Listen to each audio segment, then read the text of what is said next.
Bab 204, Kata-kata hilang. Diunggah oleh baca suara. Grey Point of View. Aku melangkah mundur ketika Lady Vera memposisikan tongkat logam tipisnya yang dia sebut, foil, untuk ayunan horizontal.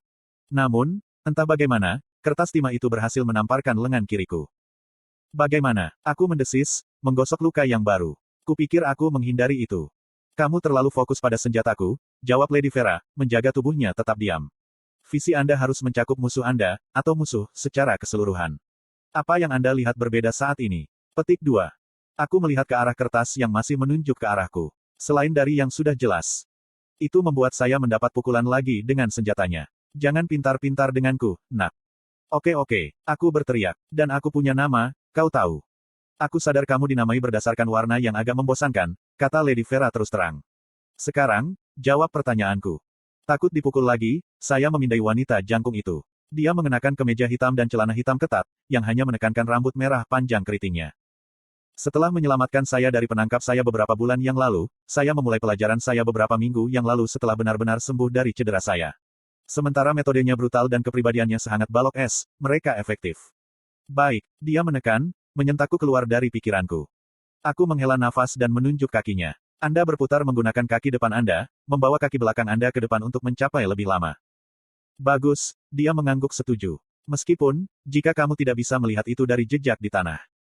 Ya, maka saya tidak pantas menjadi murid Anda, saya selesai. Sekarang, bagaimana aku menjadi lebih baik?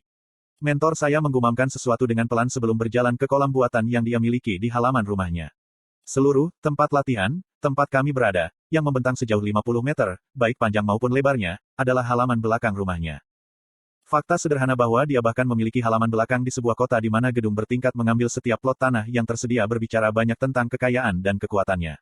Menambah fakta bahwa seluruh halaman belakang rumahnya, yang tampak seperti sesuatu dari majalah alam lama, juga diblokir dari dunia luar oleh tembok setinggi 20 kaki membuatku bertanya-tanya posisi macam apa yang sebenarnya dia pegang di Akademi Witolem, militer sekolah saya masih terdaftar. Ketika kami mencapai kolam bening yang memiliki ikan di dalamnya, ikan yang sebenarnya, ikan hidup, Lady Vera duduk di tepi dan menggerakkan saya untuk bergabung dengannya. Cobalah menangkap ikan dengan tanganmu, katanya. Tanpa menggunakan ki. Apa, tidakkah mereka akan mati jika mereka keluar dari air? Aku tidak berpikir aku mampu mengganti ikan yang hidup seperti ini. Petik 2. Dia memberi saya senyum langka. Jangan khawatir tentang itu dan coba saja. Menatap dengan hati-hati pada hewan air yang hanya saya lihat dalam bentuk beku dan diproses, saya meraih dan mencoba untuk mengambilnya. Namun, ketika jari-jariku hampir tidak menyentuh air, emas dan ikan hitam melesat ke ujung kolam. Sangat cepat, saya berseru, kagum dengan kecepatannya. Dia menjentikkan jarinya untuk mendapatkan perhatianku. Lagi. Hanya perlu sekitar selusin upaya untuk menyadari bahwa ada pesan yang seharusnya saya dapatkan dari semua ini. Frustrasi dan basah, saya mengusap tangan saya tanpa peduli apakah saya akan melukai ikan atau tidak, hanya untuk tergelincir di atas batu yang basah dan jatuh ke dalam air. Gah, aku menghambur keluar dari air, menghela nafas ketika mentorku hanya tertawa. Baru saja berhasil keluar dari kolam yang dalam, aku berbaring di rumput. Apa gunanya ini? Tidak mungkin untuk menangkap satu hanya dengan tangan kosong Anda. Petik 2. Apakah begitu? Kata mentor saya dengan suara angkuh. Iya, ini impos, aku mengangkat kepalaku, hanya untuk melihat bahwa dia memegang ikan di tangannya. Apa? Tidak mungkin. Melakukannya lagi. Lady Vera mengangkat bahu dan melemparkan ikan itu kembali ke kolam. Tentu. Aku bangkit berdiri dan memperhatikan dengan cermat kalau mentorku berusaha menarik yang cepat dan menggunakan ki atau cheat dengan cara lain. Mencondongkan tubuh ke depan, Lady Vera menunggu dengan tangan dekat ke permukaan. Sama seperti ikan lain akan berenang, dia mencelupkan tangannya perlahan ke dalam air dan keluar dengan ikan di tangannya.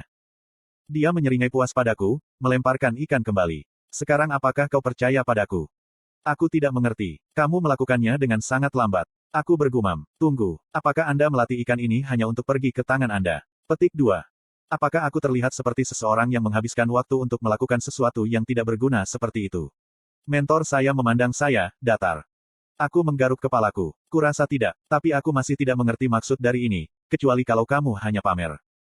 Mentor saya memercikkan air ke wajah saya atas komentar saya. Aku melakukannya untuk menunjukkan kepadamu bahwa kamu dan ikan ini, yang bisa memperdayaimu, serupa. Aku mengerutkan alisku. Apa? Tangan Lady Vera tiba-tiba melesat ke wajahku, menyebabkanku mencambuk kepalaku ke samping. Kecepatan reaksi Anda cepat, begitu menakutkan, mentor saya menjelaskan, menepuk bahu saya. Tapi ini naluriah, tidak jinak, sama seperti ikan ini. Saya tidak mengerti. Apa maksudmu dijinakkan? Saya bertanya. Anda mungkin tidak menyadarinya tetapi, melalui kemampuan ini, pada saat lengan lawan melenturkan untuk melemparkan pukulan, otak Anda telah mengirim sinyal ke tubuh Anda untuk bereaksi. Sekarang, jika lawan Anda berada pada level siswa di sini, Anda memiliki keuntungan besar atas mereka. Namun, jika dibiarkan seperti ini, lawan yang lebih kuat dapat dengan mudah memprediksi bagaimana Anda akan menghindar, sama seperti bagaimana saya memperkirakan ikan akan mencoba menghindar ketika saya meraihnya. Petik 2. Saya berpikir sejenak dan menyadari bahwa apa yang dikatakan Lady Vera cukup tepat. Jadi, bagaimana aku menjinakkan kemampuan ini?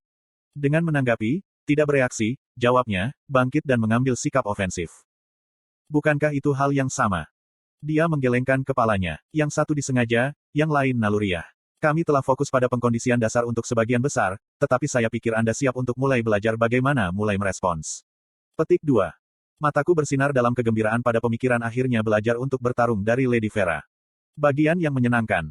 Menyenangkan untukku, jawabnya dengan senyum gelap, mengayunkan foilnya dalam angka 8. Tapi beruntung untukmu, kelasmu berikutnya segera dimulai jadi kita akan mulai dengan latihan ini besok. Aku mengerang dan menggosok bilur di lenganku dari tempat dia memukulku sebelumnya. Ada mobil yang menunggumu untuk kembali ke sekolah, kata Lady Vera sambil mengusirku. Sekarang enyahlah. Terima kasih untuk pelajarannya, gerutuku sebelum mengambil seragam dan ranselku yang digantung di pintu sebelum pergi. Sementara perjalanan kembali ke sekolah membutuhkan waktu kurang dari 1 jam, saya masih bisa tertidur cukup dalam hingga pengemudi harus membuat saya terbangun setelah tiba. Aku menghela nafas dalam-dalam ketika aku keluar dari kendaraan hitam yang ramping, bersiap untuk tatapan tajam dari teman-teman sebayaku pada kemewahan hanya bisa mengendarai mobil pribadi. Namun, halaman luar yang biasanya dipenuhi dengan siswa yang duduk-duduk di sela-sela kelas semuanya berkumpul di sekitar pintu masuk gedung administrasi di sebelah kiri. Memblokir perimeter adalah beberapa van berbenteng yang tampak sedikit berbeda dari kepolisian kota biasa. Apa yang sedang terjadi? Gumamku pada diriku sendiri, berjalan menuju kerumunan. Iklan. Penjaga lapis baja berwarna hitam, dengan pedang lurus biasa mereka diikat di pinggul mereka, membuat semua siswa yang penasaran tidak semakin dekat dari pintu gedung. Ini bukan polisi normal, mereka adalah penegak hukum. Saya meraih siswa terdekat. Apa yang terjadi? Mengapa para penegak hukum ada di sini? Apakah ada serangan atau serangan? Petik 2. Apakah kamu baru saja sampai di sini? Bocah itu mengejek. Kamu melewatkan ledakan besar yang terjadi di tempat latihan. Ledakan. Apakah Anda tahu apa penyebabnya? Petik 2. Rupanya, itu adalah seorang siswa. Bocah itu menyeringai. Sekarang, keluar dari jalan. Saya ingin mencoba dan menjadi lebih dekat. Petik 2. Bocah itu menghilang di lautan siswa, membuatku tercengang. Seberapa besar ledakan yang harus terjadi bagi para penegak hukum? Saya bertanya-tanya, melihat para prajurit yang mengenakan seragam lapis baja tipis yang dirancang untuk memperkuat ketika diimbuhi dengan ki. Mau tidak mau aku teringat bagaimana Nico terus-menerus berbicara tentang betapa revolusionernya bahan seragam itu terbuat dari. Serat Vena adalah namanya. Dia juga menyebutkan betapa mahal serat Vena untuk diproduksi, itulah sebabnya mereka hanya disediakan untuk raja dan tentara elit, baik untuk prajurit operasi khusus yang melakukan misi internasional atau penegak pasukan-pasukan anti-teroris. Ngomong-ngomong tentang Nico, kalau ada yang tahu apa yang sedang terjadi, mungkin dia, pikirku, mataku mengamati kerumunan dengan harapan menemukan dia atau Cecilia. Karena tidak dapat melihat dengan baik, saya berbalik dan memanjat salah satu tiang lampu sampai saya melihat seorang anak lelaki berambut gelap yang akrab. Dia berada di paling depan, tepat di luar batas yang ditetapkan para penegak hukum, tetapi saya tidak yakin apakah itu Nico. Aku menyipitkan mataku, fokus padanya hingga akhirnya dia berbalik. Anda di sana. Saya melompat turun dan berjalan melewati kerumunan siswa. Setelah menepuk pundak dan berjuang keras selama 10 menit, saya berhasil masuk dan maju ke depan. Nico, saya memanggil. Teman saya berbalik dan hal pertama yang saya perhatikan adalah jejak darah mengalir di bibirnya. Itu bukan pertanda baik. Abu-abu, dia berseru, berjalan ke arahku. Bibirmu berdarah, Nico. Apa yang sedang terjadi? Saya bertanya, mata saya beralih antara Nico dan para penegak hukum hanya beberapa kaki dari belakang pita peringatan merah. Seseorang mengatakan padaku bahwa ada ledakan yang disebabkan oleh seorang siswa. Aku tidak tahu apa yang terjadi. Pembatas ki pasti tidak berfungsi. Tapi saya memeriksanya hanya beberapa hari yang lalu dan itu baik-baik saja. Saya tidak tahu apa yang terjadi. Itu semua salahku, katanya, mengunyah bibirnya lagi dengan khawatir. Pelan, Nico, Anda tidak masuk akal, jawab saya. Nico membenamkan wajahnya di tangannya. Itu Cecilia, dia mengalami salah satu kecelakaannya. Petik 2. Arthur Leywyn. Aku membuka mataku, menghela nafas panjang. Hanya beberapa hari sejak mimpi terakhir saya dan yang ini sangat buruk. Itu adalah kenangan yang tidak akan pernah saya lupakan, mimpi atau tidak mimpi. Seiring dengan kematian kepala sekolah Wilbeck, pada hari itulah yang menyebabkan hidup saya terungkap seperti itu. Saya melihat keluar jendela untuk melihat bahwa matahari belum sepenuhnya terbit, yang berarti bahwa saya hanya tidur maksimal 2 atau 3 jam. Sambil mengerang, aku bangkit dari tempat tidur dan mandi, berharap air dingin akan membantu menghilangkan kepenatan yang sepertinya membuat rumah permanen di tubuhku. Kamu sudah bangun? Ikatan saya bertanya, tidak repot-repot berbicara. Iya, saya pikir saya tidak bisa tertidur lagi. Ingin bergabung dengan saya di pagi hari di luar. Petik 2. Sayangnya, sama menariknya dengan itu, aku harus bangun dari tempat tidur, jawabnya sambil menarik selimut menutupi kepalanya. Anak-anak yang sedang tumbuh memang membutuhkan tidur mereka, aku setuju dengan tawa, mengeringkan rambutku dengan handuk. Retort yang tidak dewasa itu berbicara banyak tentang siapa sebenarnya anak itu di antara kita, jawabnya dengan santai. Saya tertawa. Anda membuat saya di sana. Setelah mengenakan kemeja longgar polos dan celana panjang gelap, aku keluar, melewati mejaku. Melihat ke bawah pada kertas berantakan yang dipenuhi dengan potongan-potongan puisi yang saya coba ingat, saya mengubah rencana saya. Setelah dipikir-pikir, saya akan mengunjungi Rahdeas sebentar. Semoga dia cukup fungsional untuk mengulangi puisi itu. Aku menyapa beberapa pelayan dan pekerja yang baru saja menyelesaikan shift malam mereka saat aku berjalan menuju ruang bawah tanah. Berjalan melalui lorong panjang, remang-remang menuju ke pintu masuk tingkat pertama, saya melihat wajah yang akrab menjaga pintu. Menggunakan istilah, menjaga, sangat longgar. Albold, peri dari keluarga Chaver yang diperkenalkan Virion saat ini sedang tertidur ketika dia berjaga di samping pintu besi besar. Dengan seringai, aku menghapus kehadiranku dan melunakkan nafasku. Saya melapisi langkah kaki saya di mana dengan cara yang persis sama seperti yang saya lakukan ketika saya berlatih sendirian di hutan Epeotus. Aku mempercepat kecepatanku ketika aku semakin dekat dengan penjaga yang tertidur, tetapi begitu aku berada dalam jarak beberapa meter dari pintu, mata Albold terbuka lebar dan lapisan mana yang tebal menutupi tubuh dan pedangnya ketika dia berayun. Aku dengan mudah menangkap kedua bilah dengan tanganku, tetapi aku masih terkejut.